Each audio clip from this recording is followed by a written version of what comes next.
I actually cannot believe the podcast that I just watched. Who remembers Ned from the Try Guys, huh? Any Ned enthusiasts? Ned Fulmer, yeah, Fulmer family, Ned Fulmer guys, where we at, huh? Well, I'm sure you recall in 2022 there was the huge scandal that went public about how he'd actually been cheating on his wife for quite a while with their producer at the Try Guys. It was a huge deal. Of course, led to the dissolving of their marriage. It basically kicked Ned off of the public sphere, and he has remained in the back rooms for the last 3 years. He has just crawled his way out of the Shadow Realm and surfaced with a podcast called Rock Bottom with Ned Fulmer. His first guest, his ex-wife, so he could talk directly to her about all of the cheating.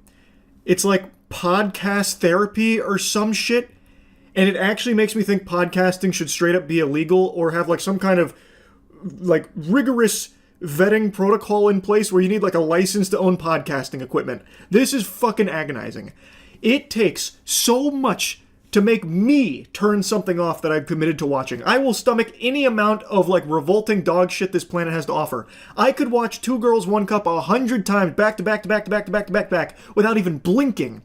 But this was too agonizing. I had to turn it off after 30 minutes.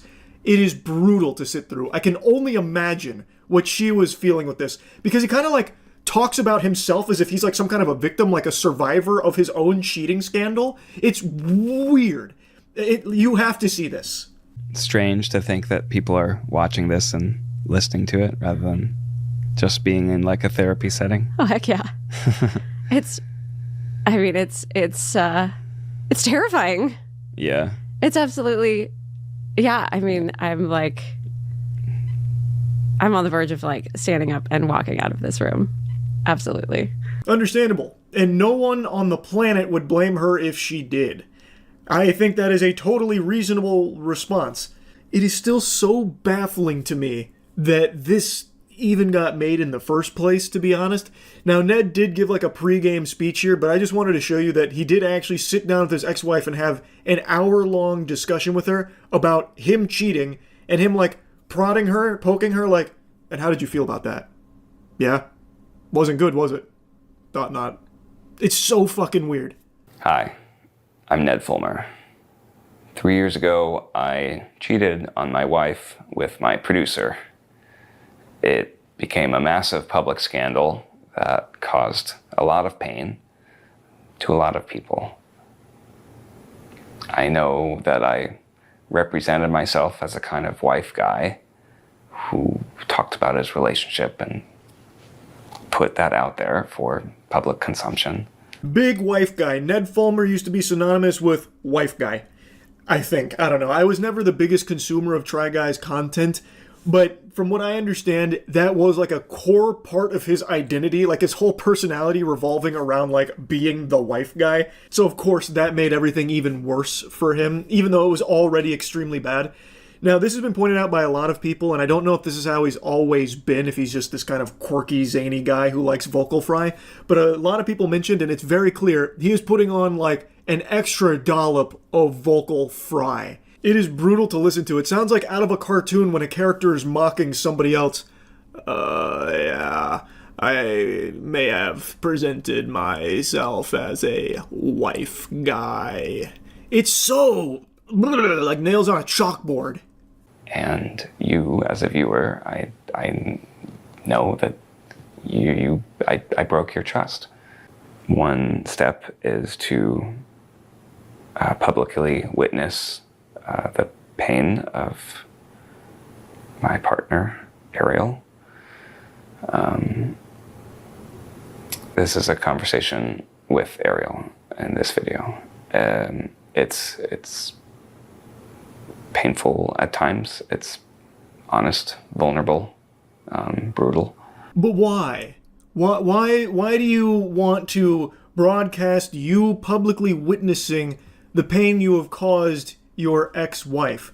Why wouldn't this just be a conversation had with like a professional or just between you two behind closed doors? Why do we need to be invited into this? This is him just making like a public spectacle and trying to like get back into the internet zone. So he drags his ex-wife in here to try and, like, reopen the wounds here publicly so that way he can paint it as him, like, taking the accountability, this public flogging that he's going to give himself, listening to all the pain and suffering he's caused her. And the whole podcast is him kind of, like, prodding, like, and how did my cheating make you feel? Did it make you feel bad? Yeah, I bet it. Yeah. No, I know it made you feel bad. Yeah. No, it sounds about right. It made you feel bad, right?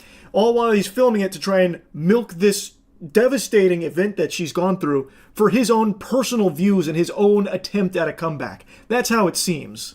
The catchphrase, I believe, for his podcast, which you can find on his About section, sometimes the only way out is through one podcast at a time. That is the slimiest shit.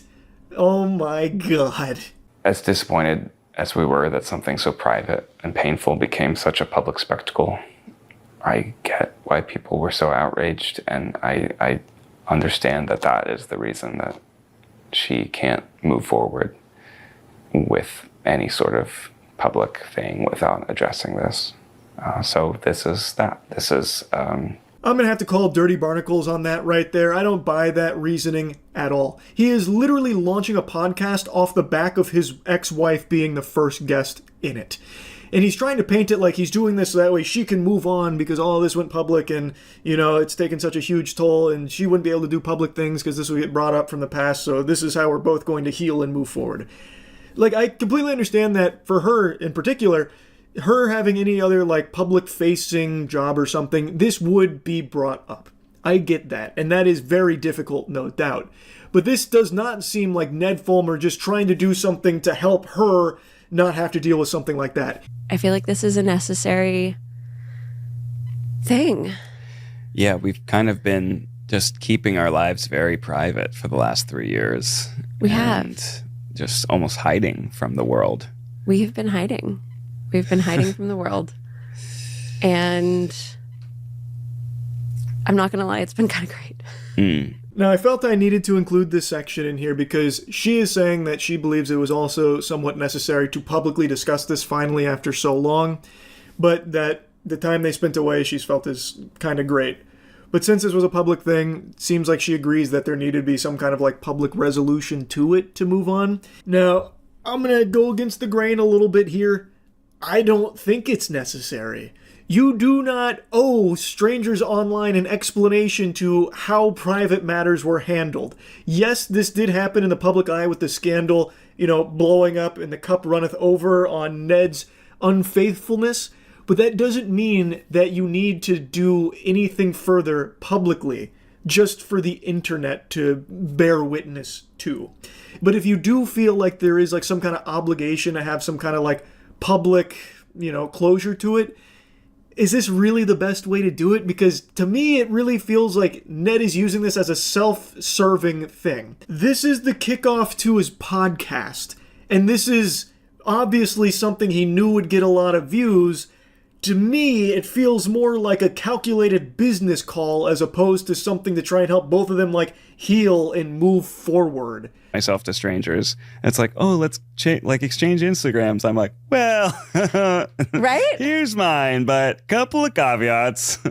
One, I have a lot more followers than you might expect. Two, all of this is pretty outdated. And three, don't Google me. Don't Google me. Don't Google me. You Just probably don't want to Google me. Get to know me first.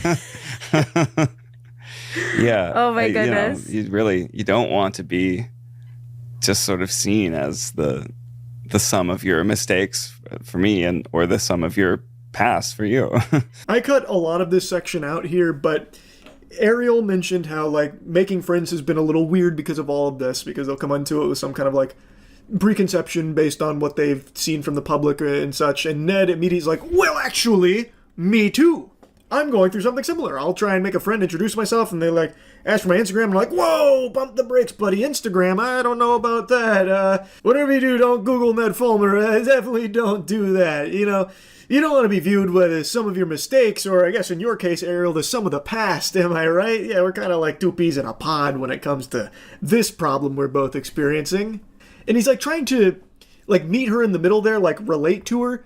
But Ariel did nothing wrong. Ariel is completely a victim in all of this who is now sharing like how it has affected her, even like socially making friends. And Ned's like, oh, me too. I'm super victimized by it as well. Like, they Google Ned Fulmer, they see I fucking cheated on my wife, and they don't want to be my friend. It's so weird, right? Like, you and I were going through like the same thing on this. Am I right?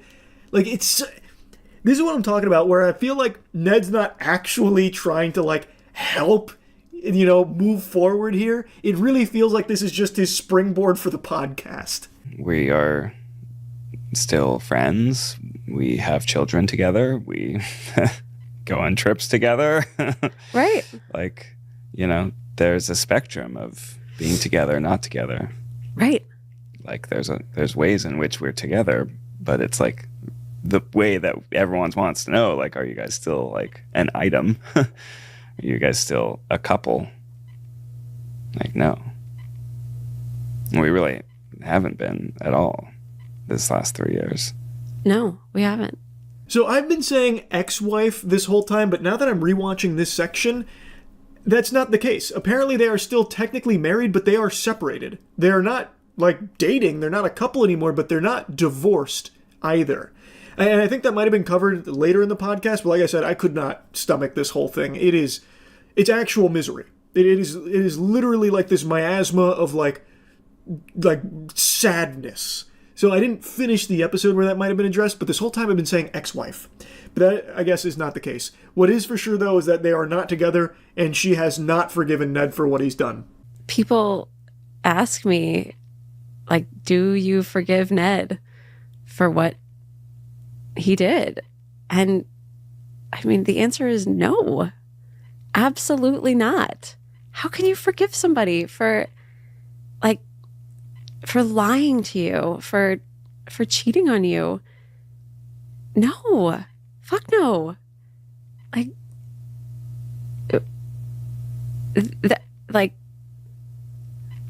I don't even,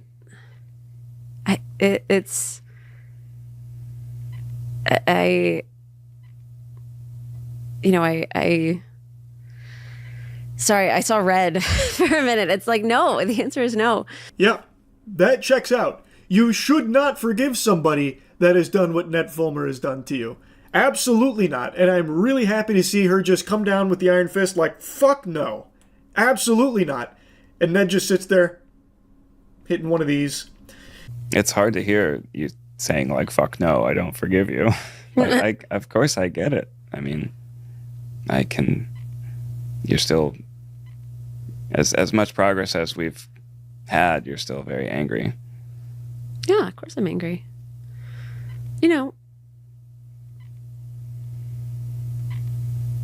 We're talking about like, this is where I started getting like a little wiggle worm-esque, where I was like kind of squirming in my seat a little bit, because now it's getting much more into the meat and potatoes of like the cheating itself, which Ned is spearheading the conversation of. So he's like, yeah, it hurts to hear you don't forgive me, but I get it. We made a lot of progress, but you're still angry. And it's like, yeah, man, of course you're still going to be angry, but why are you using that as a piece of content for your podcast launch? And you can see how difficult this topic is for her. She then goes into detail about how everything unfolded for her, where she got this news from fans and she was being sent pictures, and she starts going through like what that was like for her emotionally. And it's really, really sad. And then immediately following that, this is Ned's question. How did having it become such a public scandal kind of change everything for you? Did it make it worse? Did it make it easier? Did it just sort of make it surreal? It was so many different things. His questions suck shit through a crazy straw. These questions are fucking terrible, man. Brother, what? Did it going public, I was cheating on you for a long time and then everyone found out. They were the ones that told you, by the way, not me. Did that make it like easier for you, you think?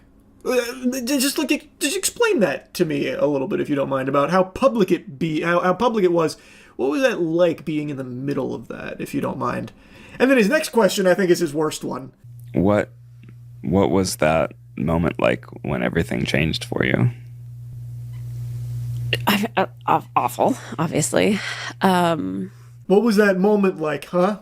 Hey, excuse me, if you don't mind, can you walk me through exactly what it felt like when you found out that your husband, whom you have children with, has actually been cheating on you for a very long time? Can you please describe in detail what you felt when you learned that information about me? I'd love to know, if you don't mind. If that isn't the most brain-dead fucking question I've ever heard, Ned, it probably didn't feel good. What does asking this question even do to help either of you, heal from this?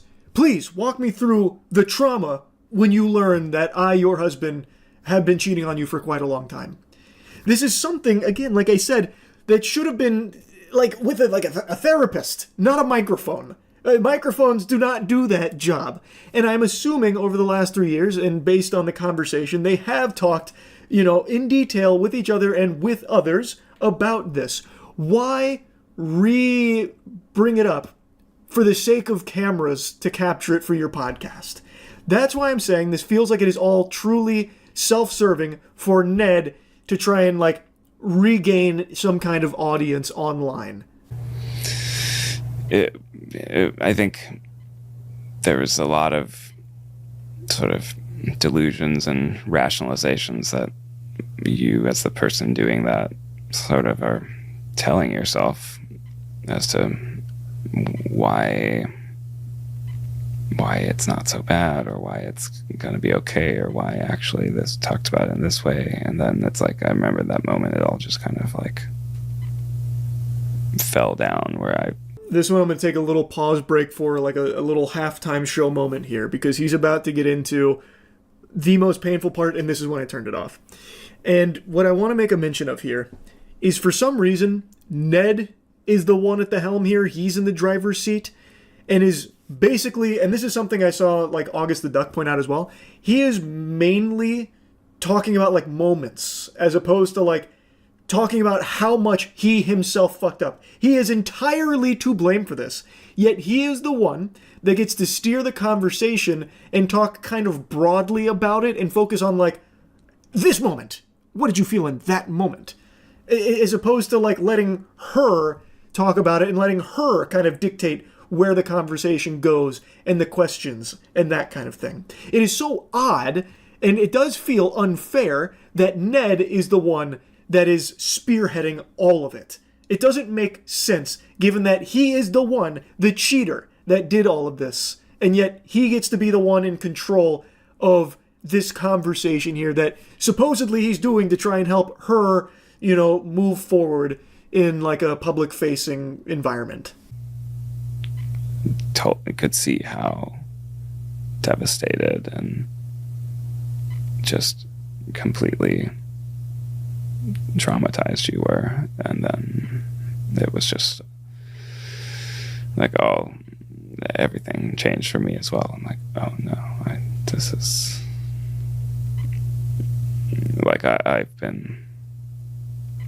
I've been hurting this person that I love this whole time.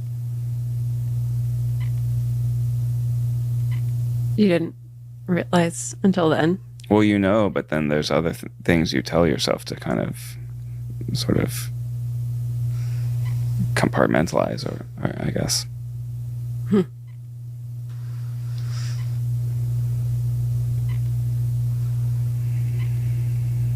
Interesting. Oh, wow. Like I said, it is a tough watch. And like I said, Ned really does feel like he talks about these excuses and how he's compartmentalizing and lying to himself, deluding himself, that kind of thing. It almost feels like he's giving himself these little weaselly ways in which that, he even as he calls it a scandal, whereas she says directly your affair is another thing. He talks about it as a scandal, as opposed to how badly he himself fucked up making this decision consciously. And now he's talking about it was never realized, with all the ways I was lying to myself, that I was actually hurting the person that I love. And she calls that out, saying you didn't realize that? You didn't realize at any point that, maybe what you were doing would be really hurtful and really devastating? He's no, I just with the way you compartmentalize and It's brutal. It is absolutely brutal to sit through. It's sort of a, it's like a addictive cycle, kind of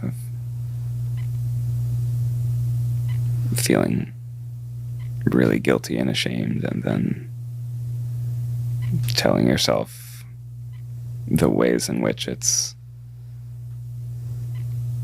kind of just lying to yourself, and then, yeah.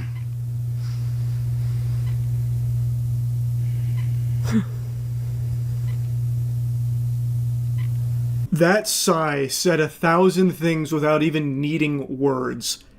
Ned, what the fuck?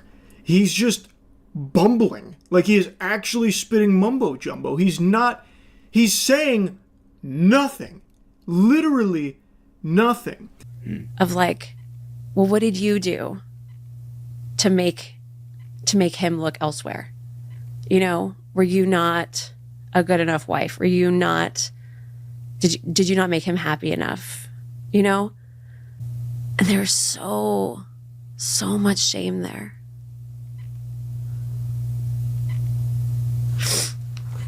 And I'm so tired of holding that. I'm so tired of holding it. Unfortunately, this is a very real thing that she's describing right here, where there are people that when they hear about a husband cheating on their wife, their first response is, well, what did the wife do to make the husband do that? Must have been her fault. What, this harlot? What, she must have done something wrong. Must have been some kind of harpy over there. No, surely it was the wife's fault that Ned Fulmer would go elsewhere to find a suitable woman worthy of his benevolent being. And she's talking about how much that has weighed on her.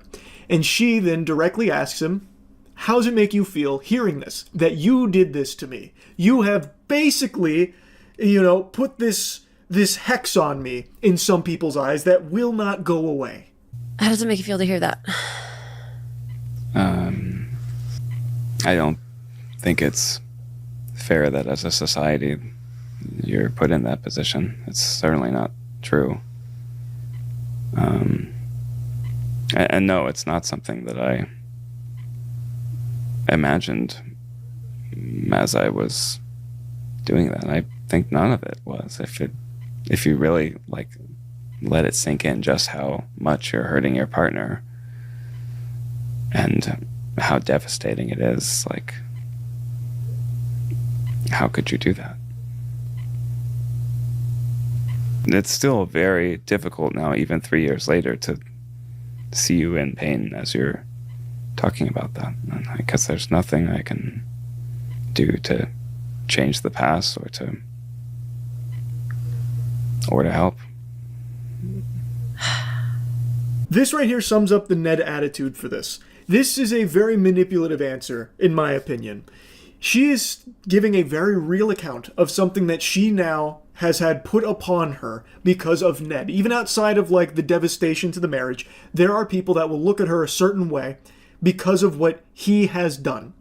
And she is now saying, how do you feel about that? Is that something you've considered? And Ned, instead of even addressing yes, I did this to you, I recognize I did this to you, he instead says, I feel really bad that unfortunately society does this. Ned, you did this to her. Yes, it is sad that society will do that. But whether or not you want to acknowledge it doesn't change the reality that it does happen, and it is something she has to live with now as a result of your actions. He softly tiptoes around it, instead focusing more on the problem that society has with this perception that they'll put on people. I'm so sorry you're going through that, honey. What a shame. This is what I'm saying. He kind of cushions his cheating. For instance, he mainly refers to it as a scandal. Ariel's not afraid to say your affair and what you did, but when Ned's talking about it, it's oh, I was lying to myself, with this scandal, this scandalous stuff, that kind of thing. He really likes that nomenclature. It just feels like he is very much trying to soften it a bit. So I just don't buy from his side that this was supposed to try and help Ariel in some way. I don't get that feeling from him. And far be it from me to question how Ariel wants to move forward from all of this. If she does feel this is the best way of doing it, then I would then ask, why did Ned take over most of the conversation? Maybe it changes towards the end of the podcast, I'm not really sure. But for the 38-ish minutes or whatever that I watched before just tapping out, it was all Ned that would lead these talks and control it. He would just try and poke a, like, how did you feel when I cheated? So that way she would talk about how awful it was, and he'd just sit there nodding his head. But it was always him taking the discussion where he wanted it to go. And every step of the way, I really got the feeling that Ned was playing just how awful what he did was. This was an awful thing to sit through. Like, it truly was fucking brutal. And I just had to share a little of this with you. That's really about it. See ya. There are more podcasts on YouTube than there are stars in the night sky. Everyone has been convinced that they're a unique, special little butterfly and that their insight is invaluable. And now that there's so much easy access to recording equipment, everyone gets this insidious little idea planted deep in their noodle that it's time to start a podcast. And my God, I tell you, it's a plague. It's a disease, a virus that's infecting the mind of the most insecure and insufferable people of all time. For some reason, once that AT 2020 touches their hand, they just scream their insecurity from the mountaintop with authority, proudly. And it blows my mind. But I've never seen insecurity projected quite like what I'm about to show you today. So I am still shocked that he hasn't scrubbed this podcast episode from the entire cyberspace, just wiped it from the internet. Like, if this was a clip of mine, I would have paid every penny I have to my name in order to ensure this never sees the light of day again, that this clip stays buried, like the fucking Millennium Puzzle from Yu-Gi-Oh! It is that embarrassing. Like, you couldn't lock me up in Guantanamo Bay and torture this clip out of me, and yet he still has it on his channel. So the podcast is like a bootleg Fresh and Fit, where they just get a bunch of women together and ask them stupid questions and then rate each other's beauty. And then he gets really offended, like visibly upset, and I really thought he was going to start bawling his eyes out, crying in the fetal position. And I've watched a couple of their episodes now because I was curious if this was like an isolated thing. But no, this is pretty common. This is like a staple in their show from what I can tell, where they just have this section where they ask the women that they bring on to rate their beauty, rate the podcast host's beauty. Listen, ladies, we're rating just off physical appearance, just off beauty, okay? Same standards. Trust me, we're not going to get hurt, okay? That's the biggest lie ever told since the time Kellogg's tried to convince the world that sugar doesn't make you fat. So, the segment is Rate Our Appearance, basically, which is some actual middle school, literal baby brain man-child behavior shit. That is insecurity at its finest, to have the women you bring on as guests rate your appearance. That's so stupid. I'm surprised they don't also play Spin the Bottle and Truth or Dare. And maybe they do. I've only watched a couple of their episodes, but he says that they're not going to get offended with the ratings. Well, do I have news for you? All right, cool. Stop being delusional. What the fuck? All right, so now what I want you to do is, ladies, real quick, don't fucking waste my time. Rate the guys. Do me a favor, Josh. Stand up real quick, man. Everybody look at him once, man. He's not going to stand up again, all right? So I want you to rate me, my co-host, and then our fucking producer. Go, from 1 to 10. Just off beauty. Go. When he does these sections, it really seems like he's some kind of basketball coach who's really upset at the team. Like, he gets very aggressive with all of it. Like, don't waste my fucking time. Listen, we're going to do the drill right now. We're going to do it right. So stand the fuck up, Josh. Look at him. Now spin around, Josh. Okay, good. Drop your pants, Josh. Good. Now rate everything you just saw. Now, don't waste my time. Like, I don't know why he gets, like, so upset even before they hear ratings. Like, he immediately goes into these sections combative. And I watched the whole episode up until this point. Like, he's pretty blunt and like very much so most of the time. But when it gets to this one in particular, he's like angry. Like, even before anything happens, he's already angry. Speaking to the fucking mic. I would rate you. First, you're rating me, and then him, and then him. Go. I'll rate you a 7. All right. What is he? I'll rate you an 8, All and right. I'll rate Josh an 8 also. Okay. What about you? Go. I would rate you a 8, Okay. 9, Okay. Come on, he just fucking stood up, bro. Like, come on. I don't even know what he's getting upset with here. She only took like an extra 2 seconds to take another look at the guy.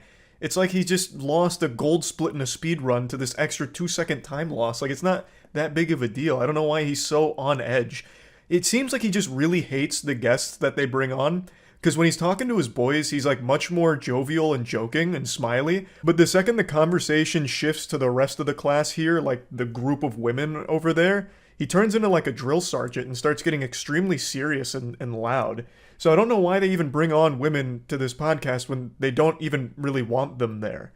And I also don't know why women keep agreeing to go on shows like these, because half the time it's them just like saying, you're not good looking and shit like that. Like right after this rating section of rating the podcast hosts go through and rate all the women. And they literally give them 2s, 3s, and 4s. And make sure that they know that the hosts don't find them attractive.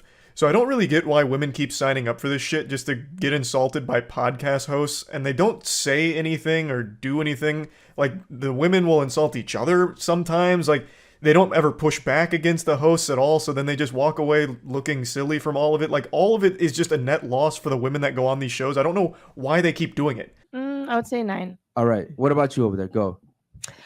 2. Okay.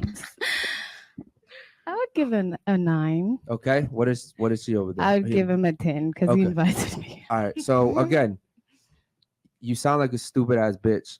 I'm trying to Thank figure you. out why you rated me a 2 because we're not going off our interactions. We're going off beauty. I don't Right. like lights. I don't give a fuck. He's light skinned just like me.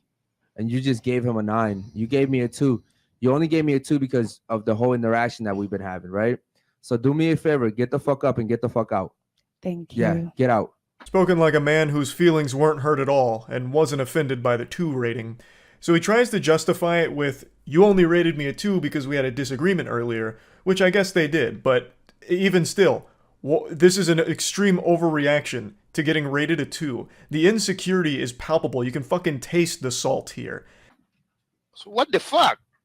Stupid ass bitch. Make sure she gets her bag and phone too. Make sure she doesn't take the wrong fucking phone, dummy. All right, cool. So now, again, You can actually hear that lump in his throat start to form from all the emotion building up inside of him. Get out of here, stupid bitch. Hey, make sure she grabs the right phone and not someone else's phone because she's so dumb she probably won't know which one's her phone. Dumb idiot. She's real stupid. You're stupid. I'm a 2. No, you're a 2. Unsurprisingly, this turned their own community against them for the episode. A lot of the chat messages pop up on screen, so you're just seeing things popping up saying like, damn, just because she gave you a 2, what the fuck? Or something like this where it's like, thought you wanted your show to last. Like, come on, man. It's because it's ridiculous. It's a very clear temper tantrum over getting a 2. If you were someone that was actually getting pussy, if you were really slamming ham and glazing donuts, you wouldn't care if one girl didn't find you attractive or rejected you. You wouldn't care. You would laugh it off like a normal person. So one girl gives you a 2 and it shatters your whole ego and you publicly melt down about it? That's such a bad and embarrassing look. And he tries to justify it, like I said, by saying, she only gave me that 2 because of our negative interaction from moments ago. Just pure huffing of copium. we're just going off physical beauty, okay? Not what we've been talking about, not my fucking arguments, not on none of that, okay? I want you to rate me, him, and then him. Go. Can you stand up for a second? You didn't see me before the show? Yeah, but I just forgot. I mean, Just stand. It's not that hard. Okay. You're an 8. God damn it, bro. Go ahead, rate him. Podcast is now turned into like a hostage situation here. All the women seem on edge, and I actually just can't believe they didn't leave after that. Like, again, I don't understand why women keep signing up for this shit. Like, no one seems to be having any fun there. The hosts especially don't seem to be having any fun. This guy's co-host seems miserable, but he does liven up it a little bit when he gets to rate the other women and gives them like 3s, 4s, and 5s and all that. But it's just so awkward and weird. The only explanation that I can come up with, the only rational way of explaining this, is that the reason women are signing up for this show or shows like it is because they're being paid for their time. So it's like an hourly wage just to go there and be insulted or bouncing stupid questions off of. That's the only thing that almost makes sense. Like, so they just come on here to play a game of grade my friend's appearance for 2.5 hours or whatever. I mean, really, someone summed up the situation really nicely in the comments. They said, podcast is called Unfiltered, yet kicks a girl out for her opinion. And that is just such a nice, concise way of breaking it down and the silliness of all of it. Again, I watched a couple episodes just to try and get like an understanding of the content. There's nothing there. Everyone seems miserable most of the time, or they bounce the dumbest questions around. They always just do a grade our appearance thing, which who wants to listen or watch that? Like, I as a viewer, let's say that I was a huge fan of this podcast. Why would I want to keep seeing what women say about my podcast hosts? Like, why would I care? There's nothing there. There's no entertainment there, especially when one of them's super insecure about all of it, who's going to freak out if he doesn't get a 9. It just doesn't make any sense to me. So yeah, just wanted to talk about it a little bit. That's it. So yeah. This is an embarrassing thing to admit out loud, but I've recently found a great guilty pleasure that I've been consuming like junk food. It's those ridiculously cringe podcasts where a few dudes, pseudo-intellectuals, bring on a bunch of women and have the worst debates of all time. It's a forsaken wasteland where normal thinking goes to die. A thunderdome of delusion. It is brain melting. It reminds me of those old PSAs for the dangers of smoking cigarettes, and they'll like open up someone's chest and be like, this is what your lungs look like when you smoke, and it's like yellow and oozing, covered in this like disgusting slime, and it's very fucking yucky. This is like that, but instead of showing you your lungs on cigarettes, it's your brain when watching this content, and it's fucking revolting. Like, it is actual brain rot, and I can't look away. And goes into a marriage and has kids when they're like 18, 19, 20. And then a year into the relationship, it gets really, really abusive. From who? Would you... From both. This is so rare. Anyone So really. rare. I mean, it happens. Go on. My point is, I'm just, yeah, even though it might be rare from what you guys think. It is. I already just find this painful. She's asking a very simple question and setting it up, talking about abuse. And already the dudes here are like, this is ridiculous. This is exceptionally rare. This is damn near science fiction. Abuse? Never even heard of it. That's like winning the lottery twice level of astronomical odds. Abuse is, it is very uncommon, very rare. As a way of trying to like kind of shut it down already, like, you're choosing something very fringe and outlandish. Abuse is, it's like a unicorn. It almost doesn't exist. But anyway, crazy lady, go on with your hypothetical abuse thing or whatever you called it. It's just trying to downplay it, which I think is just cringe. If it would happen, what would you recommend for those people to do? Would they divorce, or do you want them to keep going in the relationship? Keep going. You can't divorce. I mean, that's not a real thing.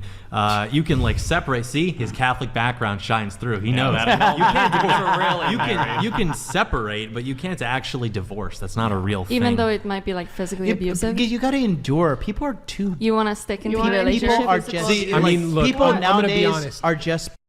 Everybody quits. Everybody gives up. It's too hard. I'm this XYZ. This is why I'm special, so I can fuck up this entire situation based upon me being special. The clown puts himself front and center here. You're looking at the chief entertainment for this episode. Fucking discount Walmart brand Sal from Impractical Jokers here. His name's Jonathan, and let me just tell you, he's got some opinions, and man, oh man, are they a stinker.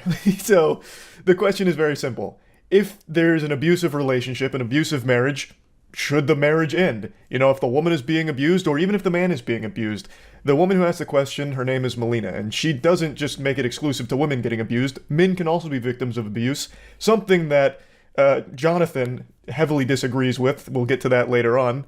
But he is saying that, if it's an abusive relationship, you have to endure. This is the problem with snowflake society now. Everyone's such a pussy, so they'll ruin a marriage because they think they're so special. You absolute fucking troglodyte. It's not about being special, it's about not getting beat the fuck up in a marriage. There's no excuse for abusing your spouse, whether it's physical or mental. Like, there is a right answer to this question. And the answer is yes, the marriage should end if it's abusive. 100%. Whether it's the woman or the man being abused, it should straight up end. There's no enduring. This isn't one of those situations where it's like, there's greener pastures once you get through a couple of the black eyes and broken bones. My husband may have beat the fuck out of me a couple nights ago, but he also took me to a really fancy steakhouse and I had an absolute bangin' filet. So, all of the abuse was worth it, and I'm a little happier today. It's ridiculous. This is honestly making me concerned. My heart is breaking for whatever woman he's in a relationship with. I'm imagining this guy treating relationships like it's Fight Club. If my partner can't roll with my knuckle sandwiches without crying about it and she wants to leave for it, well then good riddance to her toots. Jesus Christ, special snowflakes can't handle a few of my right hooks. Ridiculous. That's frightening. That is a frightening mentality, that you're telling someone to just endure physical or even mental abuse in a relationship and calling them like a special snowflake or a pussy if they don't. That's crazy. And also his cohort there, the goofball he's in cahoots with, who's like, man, divorce isn't real. Divorce is make-believe. It's hocus pocus. There's no such thing as divorce. Yes, if you're getting abused, you can't divorce, obviously. This is a wild episode. And the reality is people just haven't learned to endure. There have been hard times in relationship. I'm sure you guys had hard times in relationship. Any relationship has hard times. Okay. And it is what it is. You need to push through and you need to endure, because we're in this hold on. Because we're in this situation now, like where everybody's just creating this like super nuanced, like 1% example of like, well, what if the kid's transgender, black, and abused, and he's a Black Lives Matter supporter? Like, cool, okay, I get like that one minute but I'm asking situation. for anyone that might be in that situation, what would you recommend? Okay, endure. I'll tell you what. I'll tell you what. I'll tell you what. Endure. I'll tell you what I would do. A lot of diarrhea fell out of his mouth on this one here, so there's a lot to break down. He had an actual episode of psychosis there. He just started spitting shit that never even came up. It's a very simple question. It really wasn't nuanced. She just said, in an abusive relationship, should the marriage end? It really doesn't get more simple than that. A fucking child could understand the question. There wasn't anything about, like, all these nuance that you bring up. But anyway, Smash Mouth has his meltdown there for a second, but his message is still the same. No matter what, you gotta endure. You gotta endure the abuse. He even has the chutzpah to equate abuse to just a hard time in a relationship, as if it's just some little obstacle, little hiccup that every relationship goes through. Brother, abuse is not a hard time in a relationship. That is a fucking crime. That is when a relationship ends, should end. I wouldn't want my daughter in that situation, quite frankly. And I understand the argument to endure, because I have people close to me who grew up in abusive households, and it lasted for periods of time, and it was a phase, and they endured through it, and they ended up raising healthy, successful families. Their faces really tell the whole story here. This reaction's pretty on par with that statement.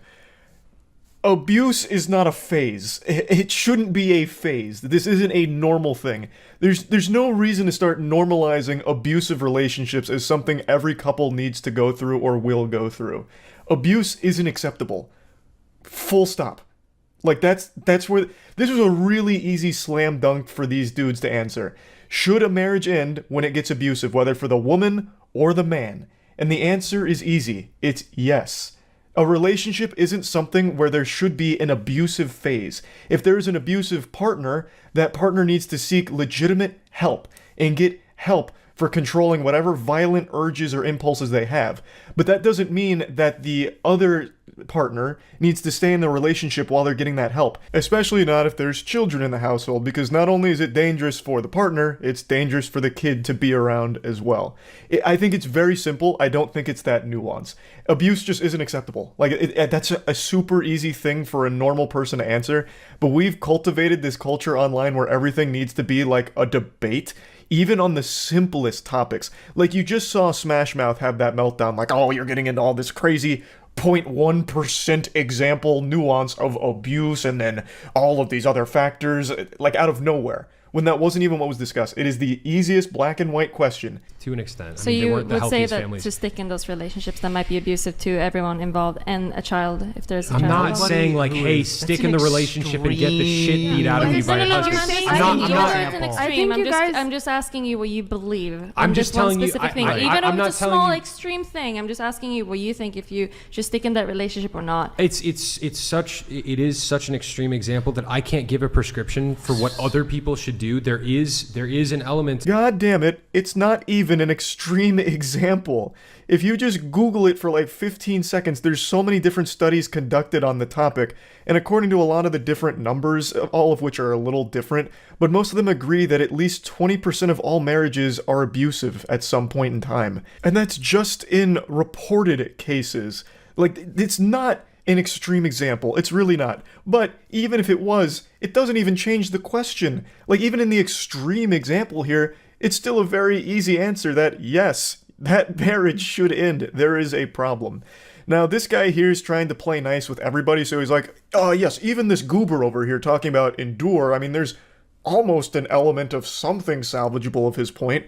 When there's not, like, there's no excuse. Like, you shouldn't be enduring abuse, like, under any circumstance, but he's really trying to give an olive branch over there for some fucking reason. But this guy is at least admitting, like, he wouldn't want his daughter in that. So he does outright say, like, yes, a woman shouldn't be getting the shit beat out of her in a marriage or relationship and she should leave. He at least will concede that, whereas the other two guys still, for some reason, fight tooth and nail that, nah, there's really no reason to be leaving. Like that. Do you have opinions about third trimester abortion? It's terrible. Listen, It's terrible. Look at how quickly you can develop it. Do you know how rare third trimester abortions are? They're also really rare. But you immediately had a visceral reaction to that, right? There are households where parents are abusive to children. Like, that's not like an unfathomable thing. But for you to have that immediate visceral reaction to a type of abortion, that's so incredibly rare. But then when it's I like, mean, we're well, could you talking have- about like a guy like getting drunk and like, you know, beating have to be his getting wife drunk. occasionally versus like I actually think that was a really good point from Destiny there. Like, you have a very quick reaction to another extreme example. Why do you not have that same energy when it comes to abusive households? And then the guy starts making some shit up like, we're talking about a guy getting drunk and maybe putting his hands on his wife. Where is that coming from? The question was so simple. They're making up like a whole fanfic plotline in their head about what was asked when it was really super simple. Abusive household. Should the marriage end? Like, I actually wonder if she had even just said something even more simple and broad, what the response would have been. If she had asked, do you guys think abuse is bad? I wonder what they would have said. I wager that they would have been like, okay, we need to define what abuse is because all of these special snowflakes have weird definitions for abuse. So let's start really getting into the nitty-gritty of what is abuse. Even though it's so easy, abuse is just bad. And an abusive relationship is bad. I don't know what's so hard about it. I don't know what's so hard about them just admitting that. But well, okay, so let me ask you guys. In the Catholic Church, I know that there's like annulments for marriages and stuff. Are there That was a mistake. Are there no exceptions for like if a guy is beating his wife constantly? No, there are, but now Or a woman could as well, right? Hold on. Well, there's Yeah, also yes, a she could, but- distinction drawn between If a woman's beating a dude, legal that guy- Hold on, guys. Oh man, blubbery ass Jonathan there just got saved big time by the guy in the middle. He wanted so badly to say that if a man's getting beat by his girl, then he's a pussy or he's like a weak bitch or something. He wanted so badly to try and get that kind of bravado out there. Sad to see that this mentality still exists somehow, that men can't be the victims of abuse. I thought we got rid of that stigma years ago. Jonathan's supposed to be a men's self-help guru? How? Actually, how? Divorces that are initiated by women, Brian? 78. 80%. 78. 80%. 80%. And what percentage of those women have college degrees? Well, it jumps to 90% if they're college educated. Real. Brian, please present the stats to the class. What percentage of divorces are initiated by women? 80%? Thank you, Poindexter, that's sickening. 90% if they're college educated? I rest my case. That's why I only marry 18-year-olds now. They're too young to have a college degree, thus they can't divorce me. What does this have to do with anything? Okay, so you don't want to marry college-educated women? You want to marry dumb women? Like, I don't know. What, you want to just marry a lobotomite sex doll? Cool, like, who cares? It doesn't matter. This has nothing to do with the core question anymore. It's gone fully off the rails and unhinged. They're so focused on picking apart divorce itself. So now they're spouting these stats and making each other mad. So one of the dudes is like, real. And then the other guy is taking a huge deep breath. Why, I oughta. Just hearing that number's making me mad enough to put hands on my spouse because she might have considered a divorce at some point. Like, it's ridiculous. This has nothing to do with what was asked. They Can are I ask- extreme. I wanna I ask agree- I another- agree with that, I want to ask but- like one more scenario, okay? Please. What about if I was giggling so fucking hard because you can hear, I'm pretty sure it's Jonathan go, oh, Jesus, when she says she wants to ask another scenario. Why are you even here? The whole point is to communicate with the women, your guests, right? To ask them stupid questions and shit. Like, if you're so bothered with them talking, what the fuck are you even doing there? two people get married, they have a kid, and then the wife starts cheating? Do you think they should divorce? Absolutely. They should divorce then? Jesus himself You don't said. think But it wasn't Jesus, illegal. hold on. Jesus And you himself could like said. work things through, right? Jesus himself said in cases of adultery, divorce is So you think that permissible. divorce is worse than physical abuse? For the children, Or cheating, sorry. You think that Cheating cheating is is worse than physical abuse? for the Sorry. children, yes. I actually let out a full belly laugh. So she brings up cheating and unanimously like, yes, obviously you have to divorce when the woman's being a whore. Well, if you've got a slut for a wife, you gotta fucking divorce that harlot, that harpy. Duh. Are you stupid, lady? Absolutely, you have to divorce there. After they spent like 6 minutes about, well, actually, divorce is one of the most evil things that can ever happen. Divorce is unacceptable. Physical abuse, okay, abuse, you have to endure because you can't divorce. But then when it's cheating, it's like, yeah, you gotta divorce. Jonathan even says crucifixion is warranted. I'm sure he's just being exaggeratory, but he does point blank say that cheating is worse than abuse for the kids, which is a wild take. Both are awful. Your father beating your mother or your mother beating your father in front of your kid is just as damaging as one of them being unfaithful. These are both horrible things, both of which should end in divorce. But for some reason, they seem to only have a real visceral response when it comes to cheating. And then the guy in the middle even gets immediately religious, like, well, in the Bible it says, you know, when cheating's on the table, that's when divorce is absolutely necessary. Well, what the fuck? The Bible also doesn't preach for beating the fuck out of your spouse either. I'm sure you can also divorce in a case like that, so why didn't we get biblical when abuse was brought up? Why did we start trying to justify different levels of abuse and it might be a phase where it's going to get better after and this and that? Dude even wove a whole fanfic about like, we're talking about a man who gets drunk and maybe occasionally hits his wife. Like, what the fuck? Like, why are you making excuses for abuse and not for cheating all of a sudden, right? Like, and Melina even calls that out. She's like, oh, well, what about, like, working through it or, you know, maybe the cheating's a phase. And like, no, absolutely not. Cheating is the end-all, be-all. This is crazy. Like, I was absolutely howling with laughter when we got to this segment in the podcast. I think I'm not going to say this is worse. Divorce I mean, is worse for the children. I already Is said cheating worse than physical that abuse? if a Cheating, woman's yeah. getting abused, yeah, I think she should leave. Like, Yeah. I mean, if it's a brief temporary thing, like What if it's mental abuse? Okay, now Do you think less if cut and it's- dry. if it's You are cheating and setting mental your abuse? child up. I think there's a small chance that Jonathan may have misunderstood the question. He may have thought he heard, is divorce worse than abuse? And that's what he was saying, that divorce is worse than abuse for the kids. Which is still a fucking stupid take, so I'm gonna tackle that one as well. What the fuck, man? You think that somehow kids witnessing their parents beating the shit out of each other is somehow less damaging than if they had just gotten divorced? You've got some issues you need to work through. My goodness.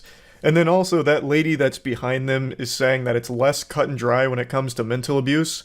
Why? Abuse is abuse. What are you talking about?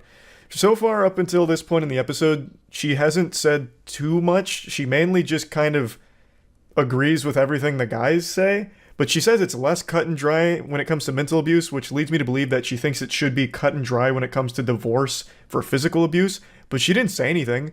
She didn't chime up and say like, hey, I agree, the marriage should end then. She just stayed silent because I guess she was just looking for things to fight them on as opposed to agree with, which I think is always such a weird component of these debates where if you agree with your opponent, you're apparently losing, or you lose points by doing so, which is so fucking backwards. And that's why I think debates in general are kind of worthless, because it's never about changing someone's mind. It's always about just cementing your own beliefs and never faltering and never changing perspective on anything. So nothing good ever really comes from it, except for just general entertainment as a spectator. And this one had me giggling. So I wanted to talk about it a little bit. That's it. See ya. What happens when you get three of the most uninteresting, out of their prime frat dudes in a room? They make a podcast, And like all other alpha podcasts, they focus on shitting on women. But this time, the unique selling point of this alpha podcast is all three of them rolled a 0 in the charisma stat. Between the three of them, they can very rarely form a complete sentence. It's like a game of fucking Mad Libs because they can't help but keep interrupting each other. And the one time they brought on a female guest, I think she maybe got 3 words out before they kept like dogpiling on every single breath she took. It is an outstanding disaster of insecurity. It's also adorable how hard they all try to appear as like this peak sigma alpha masculine specimen. This is a podcast I'm sure none of you have heard of. I only found it because a YouTuber named Chad recently made a great video on it, and I knew I had to dive into it and watch more of their content. On TikTok, they're a bit of a laughingstock. They're just a fucking punching bag for most people to insult for good reason, obviously. So I wanted to watch more than just like their best moments montages where it's like, women cheat more than men, those bitches. Like I wanted to watch like the actual full context and full episodes. They have 3 right now. But it was so hard to watch them because every time they try and speak, it's like a kid who gets called on in middle school to stand up and read in front of the class and they're nervous. They just drone on and on, getting lost in their own sauce, forgetting what they were even talking about.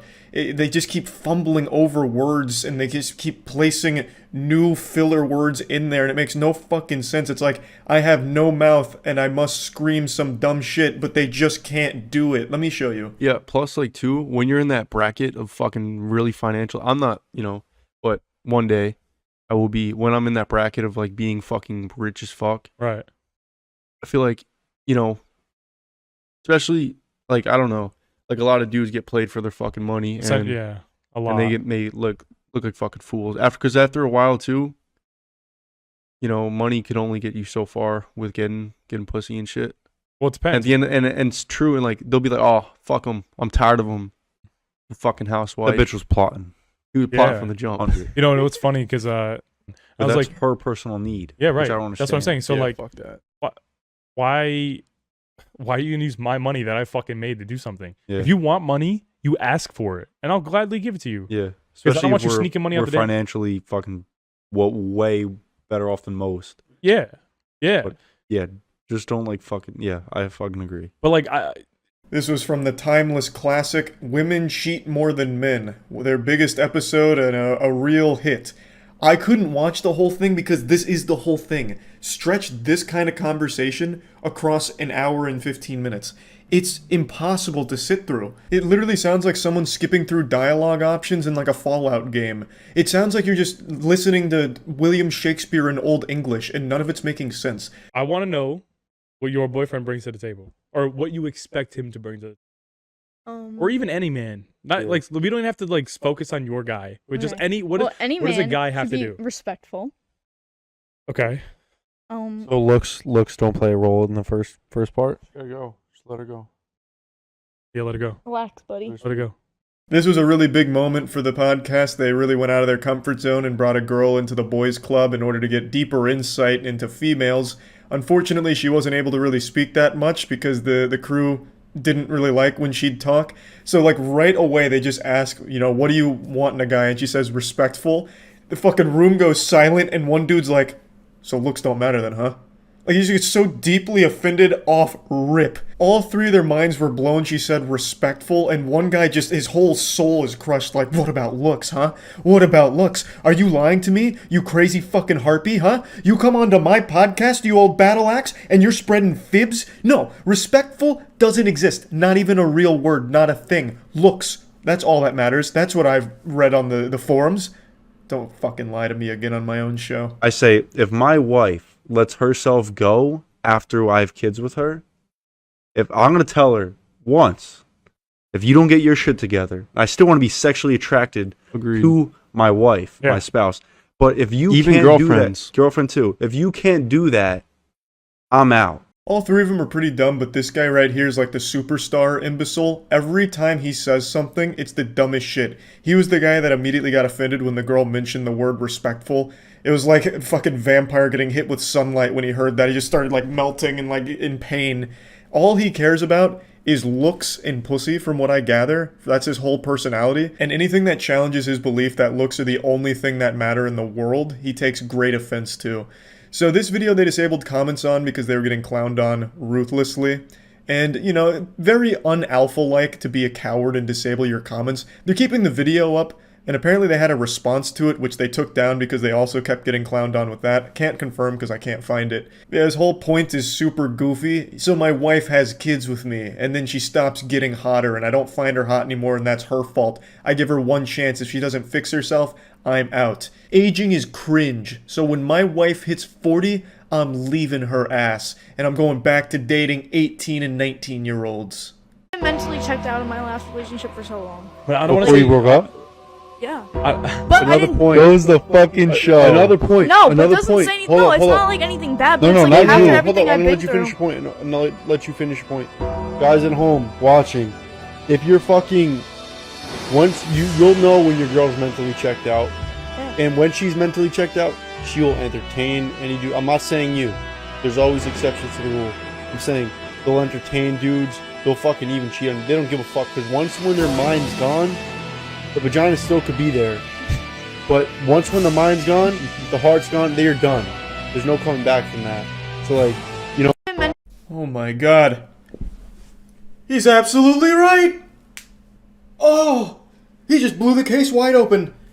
I fucking love that this dude immediately interrupts her for the millionth time just to make like an absolute nonsense point.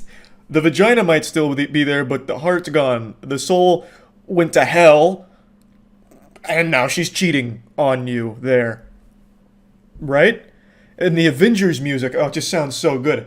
It's like he's making the most profound speech of all time. Like, hey, shut the fuck up real quick, lady. I know I asked you this question, but now I'm talking. Cue the orchestra. Hey, cheating and pussy. What's up with that? I genuinely just can't wrap my head around this whole crew here. I don't even know what he's thinking is going on right now. He thinks he's being so deep and profound and like this is somehow supposed to be inspirational, but it's not. It's not even close to anything at all. No, I got this right here. I got this right here. Women preserve their value. Men create it. Let me explain. Exactly. Guys care about a girl's past. A girl cares about a guy's future. Just like if your boyfriend. I care about your past. Hold up. I have no doubt the three of them are pretty close to illiterate, but what that guy's saying right there is verbatim what all of the other YouTubers who are alpha males try and parrot. They all vomit that exact same line into each other's mouths, and just like Ouroboros, just keep eating each other's asses for all eternity. That whole men create value, women preserve it, guys care about a girl's past, girls only care about a guy's future. They treat each other like anime protagonists. It's literally r/I'm 14 and this is deep. This is literally sad Facebook statuses from 2010. It's very clear that this guy in particular was very deep into the whole pickup artist community or whatever, because this shit is the exact verbatim shit that they all said in their seminars. I've watched a lot of those on YouTube nights on stream because they're really fun to laugh at. And to a certain extent, I do feel bad for this guy because he got fed this so much that now he's adopted it as a truth and the cycle just continues. Hot topic. Very hot. Girls cheat more than guys. Oh, fuck yeah. Girls cheat more than motherfucking I was dudes. waiting to say Period. that, bro. I was Period. waiting to say that. They're sneaky. 100%. It's my personal mentality. Because I'm better than everybody. Yeah. I'm not an NFL player. I haven't been to the moon. I'm still better than you. You gotta. That's how you gotta become. You gotta think you're the best before you are the best. Yeah. Right. Yeah. Everybody. That's my personal mentality. Yeah, he's not an NFL player. He's not a doctor. Hasn't been to the moon. Hasn't had a meaningful relationship. Hasn't been able to read an entire chapter from a Harry Potter book. But you know what? He has a podcast, so he is better than you, pussy. I feel like if I was an employee at the Best Buy they bought the Blue Yetis at, I would be overcome with guilt if I ever found this podcast and recognized them. I'd be like, fuck, I could have stopped this from happening. I could have been the hero if I just didn't sell them the Blue Yetis. It could have all been stopped before it even started. Honestly, this has nothing to do with what we're talking about, but what's your take on fitness chicks? Valid. Like as fuck. They're superior to all women. Top of the line. Agreed. Fitness Top of chicks the line. are superior to any woman. They posted this themselves as one of their highlights. Like, this is one of their finest moments they were proud of. Just fucking imagine that mentality, that this conversation is like a moment you're like, yep, pretty proud of that one. I mean, to be fair, in their defense, they didn't fumble through sentences because there were no sentences here. It was just like individual words back and forth. Man calls it together like it's a goddamn city council meeting. Boys, gather around. Titties. What do we think? Do we like that? Valid. Milky. Top of the cream of the crop. Yes. I have absolutely no doubt in my mind that if I actually did finish all 3 podcasts to completion, there would be a million more wild and wacky moments, but it's just so hard to sit through their podcasts, so I haven't done that yet. So these were just some of the highlights that I found. These are the ones that were posted on their own TikTok, and as well as just a couple of moments that I skimmed through their podcast. And yeah, I just wanted to share this because this is just another very silly alpha male podcast. That's about it. So yeah.